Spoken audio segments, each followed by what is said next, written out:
They said I was useless. A burden. A woman past her worth. But little did they know, sometimes the people you cast aside become the ones you will one day kneel before. I was 62 when my world collapsed. My son, Daniel, and his wife, Claire, called me into the living room. Their faces were serious, as if they were about to deliver news from a doctor. "Mom," Daniel started, not meeting my eyes, "we've been talking. Things are getting hard. The bills, the space, the kids. We just can't do this anymore." I forced a smile. "Do what, darling?" Claire answered for him, her voice clipped. "Keep you here. It's too much. You don't contribute. It feels unfair." Unfair. That word stung more than any insult. Had they forgotten the sleepless nights I stayed awake nursing Daniel's fevers? The years of double shifts to pay his tuition? The way I starved so he could eat? I wanted to scream. Instead, I nodded. Like a criminal accepting her sentence. By the next morning, my bags were neatly packed at the door. No tearful goodbye. No second thoughts. Just a taxi waiting to take me to Green Pines nursing home. The ride felt endless. Rain streaked the windows as New Jersey blurred into gray. I stared at the raindrops and wondered if I would ever matter again. At Green Pines, I was met with quiet halls and rooms filled with forgotten women. Some stared blankly at television screens, others hummed lullabies no one listened to. And there I was, just another discarded soul. The first nights were the hardest. Loneliness is louder in silence. Every tick of the clock reminded me of the life I once had, and the family I had lost. I almost gave up, until one small moment lit a spark. It began in the dining hall. One of the residents, Mrs. Thompson, couldn't eat the bland soup served that day. I offered her a piece of bread I had baked with the few ingredients I had convinced the staff to let me use. She took one bite and her eyes welled with tears. "This tastes like home," she whispered.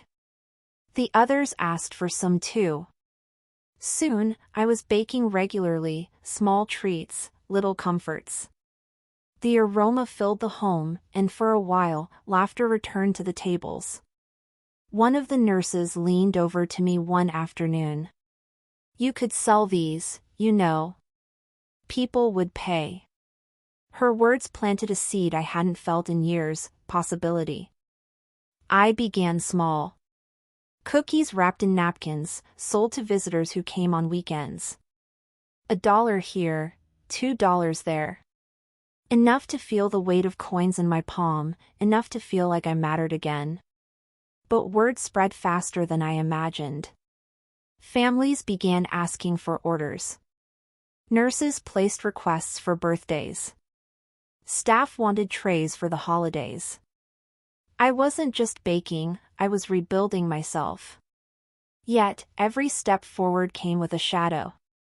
Late at night, I'd hear Daniel's words echo in my head, "She's useless. She just sits around all day." My hands would tremble, doubt gnawing at me. Was I just fooling myself? But then, the next morning, someone would take a bite of my pie and smile. And that was enough to keep going. Months passed. My savings grew. With every dollar, my confidence stitched itself back together. By spring, I had enough to rent a tiny weekend stall at the Newark Street Market. I named it Grandma's Kitchen. The first day, no one came. People passed by, uninterested in the old woman behind the stall. I almost packed up. But then a boy tugged his mother's hand, pointing at my cinnamon rolls. He bit into one, and his eyes lit up. "Mom, it tastes like Christmas." She bought a dozen. And just like that, Grandma's Kitchen was alive. Week after week, customers grew. Orders piled in. What started as survival was slowly turning into something much bigger. But even as I handed out warm loaves and sweet rolls, I carried a fire inside me. This wasn't just about food anymore. This was about proving that the woman they threw away was not done yet. I had no idea then that Grandma's Kitchen would become the empire that would one day bring my family back to my door, only this time with desperation in their eyes. The stall at Newark Market became my battlefield, and every weekend I fought to prove I was not invisible. At first, I was just that old lady selling bread. But soon, people began to recognize me. "Hey, Grandma's Kitchen is open today," they'd say as they passed. The name spread. One Sunday, a local blogger tasted my pecan pie. She snapped a picture, wrote a glowing review, and within days, people were lining up before I even opened. It was overwhelming and terrifying. The money grew, but so did the challenges. My stall was too small, my oven too weak, my hands too tired. Some nights I soaked them in warm water just to ease the pain of arthritis. I thought about quitting. But every time I felt like giving up, I remembered the sound of Daniel's voice, "We can't do this anymore." That pain became my fuel. So instead of stopping, I expanded. I rented a tiny commercial kitchen. I hired 2 women from the nursing home who, like me, had been told their lives were over. Together, we baked through the nights, laughing, crying, sharing our stories. We weren't just co-workers, we were survivors. The turning point came when a businessman approached me at the market. He wore a tailored suit and carried himself with arrogance. "These lines you draw," he said, gesturing to the customers waiting for my pies, "they don't happen by accident. You've got something here. Ever thought about scaling up?" Scaling up. The words frightened me. I was just a grandmother, wasn't I? But deep down, another voice whispered, "You're more than they said you were." With his guidance, I signed my first contract to supply baked goods to a chain of local cafes. Suddenly, Grandma's Kitchen wasn't just a stall, it was a brand. Success didn't erase the scars of rejection. At night, I still replayed the day they abandoned me. Sometimes I'd wake up crying, clutching the pillow as if it were my lost family.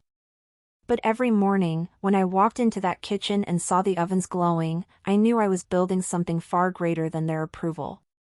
By the 3rd year, Grandma's Kitchen had grown beyond anything I had imagined. We had 3 bakeries across New Jersey, dozens of employees, and enough revenue to make the newspapers. I remember standing in front of my first storefront, glass windows, golden letters that read Grandma's Kitchen, and thinking, they called me useless. The irony wasn't lost on me. But destiny has a cruel way of circling back. One evening, as I closed the shop, the bell above the door chimed. I looked up, and my heart nearly stopped. Daniel stood there. My son.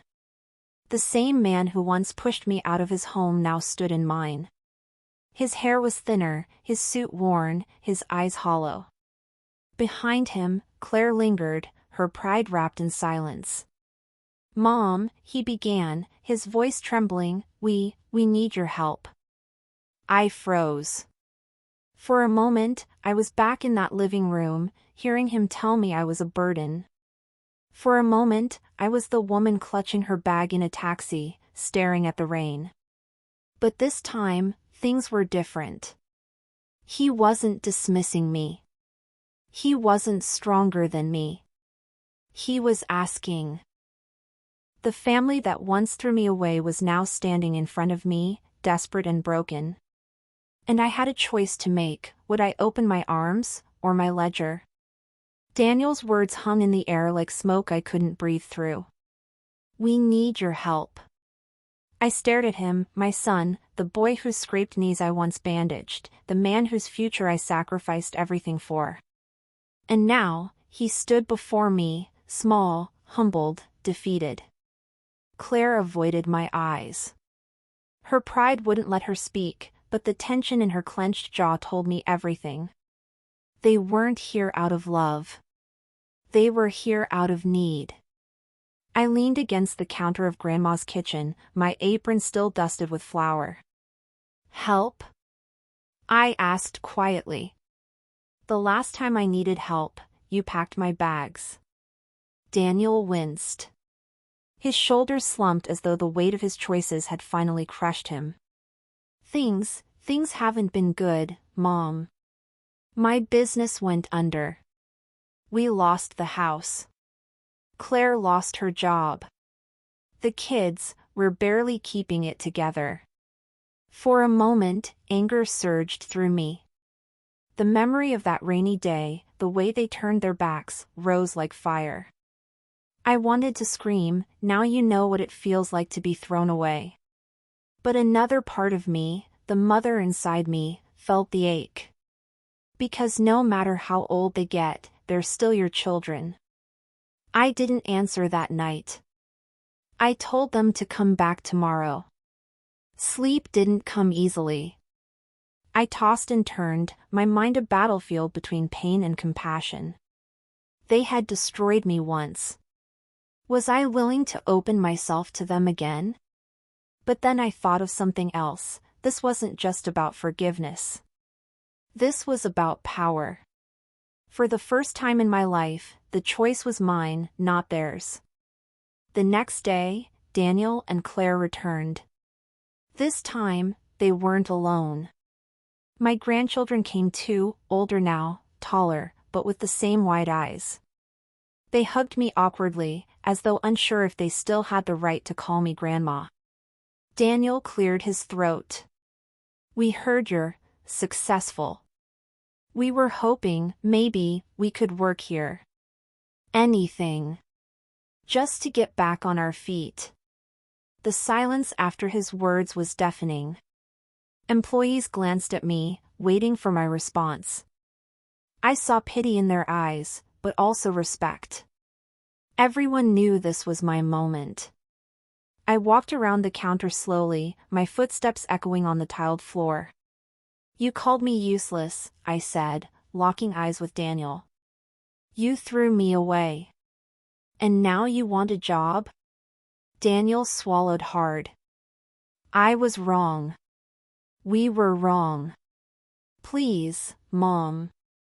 We don't have anywhere else to go." Claire finally spoke, her voice cracked with shame. "We need you." Those words, "we need you," were everything I had waited a lifetime to hear. I didn't answer right away. Instead, I invited them to sit at one of the bakery's tables. I served them food, bread, pies, cookies. For the first time in years, we sat together, sharing a meal. But it wasn't the same. I wasn't the desperate one anymore. I watched as Daniel ate in silence, his pride swallowing every bite. I watched Claire's eyes brim with unspoken regret. And I realized something important. This was no longer about revenge. This was about rewriting the story. Over the following weeks, I put them to work. Daniel started in deliveries, Claire on cleaning. At first, they resisted. The humiliation of working under me was heavy. But I stood firm. If they wanted a chance, they had to earn it. Slowly, something changed. The arrogance I once knew faded.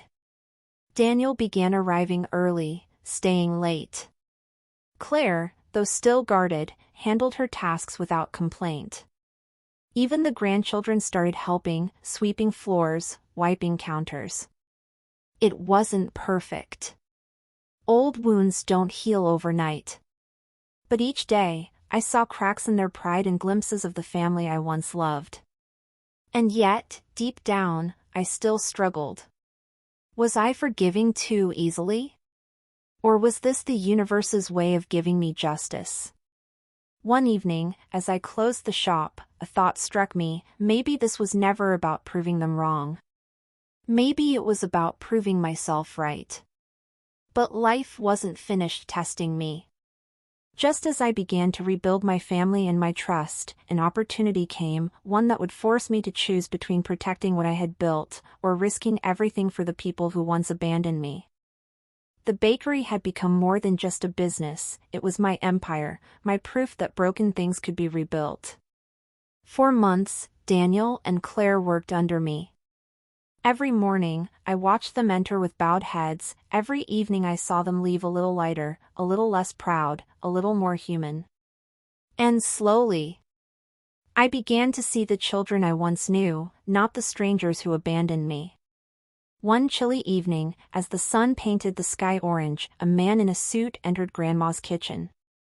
He introduced himself as a developer. His offer was simple. "We want to buy your bakery. The land alone is worth millions. You could retire in luxury." The room went silent. Millions. A life of ease. No more long hours, no more struggles. I could walk away with more money than I ever dreamed of. But there was a catch. If I sold, the bakery would be torn down, my legacy erased. And Daniel, Claire, even my grandchildren, they would lose the place that had become their only hope. That night, I sat alone, staring at the contract. My hands trembled. Part of me whispered, "Take it. You deserve it." Another part screamed, "Don't let them erase what you built." Then Daniel came into my office. He hesitated before speaking. "Mom, I know I don't have the right to say this. But please don't sell. This bakery, it's not just your dream anymore. It's saving us too. If you give up now, we'll lose everything." His voice broke on the last word. For the first time in years, I saw my son not as the man who abandoned me, but as the boy who once needed me to hold his hand. I folded the contract slowly and pushed it away. "This bakery stays," I said firmly. Daniel's eyes filled with tears. He nodded, unable to speak. Claire, who had been standing quietly in the doorway, finally whispered, "Thank you." And in that moment, something shifted. Not just in them, but in me. The weeks that followed were different. We weren't just employer and employees anymore. We were family again. Not the same as before. Not perfect. But something new, something stronger. Daniel began to take initiative, suggesting ideas to grow the business. Claire handled accounts with a discipline I never imagined she had. The grandchildren laughed in the kitchen, their hands sticky with dough, their futures no longer uncertain. And I felt whole again. One Sunday morning, as we gathered for breakfast in the bakery's back room, Daniel raised his glass of juice. "To Mom," he said softly. "The woman we called useless, who turned out to be the strongest of us all." Tears blurred my vision. I had waited a lifetime for those words. And finally, they were mine. Sometimes, the people who break you are the same people life will send back to you, humbled, changed, desperate for your strength. And when that moment comes, the choice is yours, revenge or redemption. I chose redemption. Not for them, but for me. If this story touched your heart, tell me, what would you do if the same family who abandoned you came back begging for help? Would you forgive, or would you walk away? Share your thoughts in the comments, I read every single one. Speech balloon. And don't forget, hit the subscribe button, give this video a like, and share it with someone who needs to hear that no one is ever truly useless. Sparkles.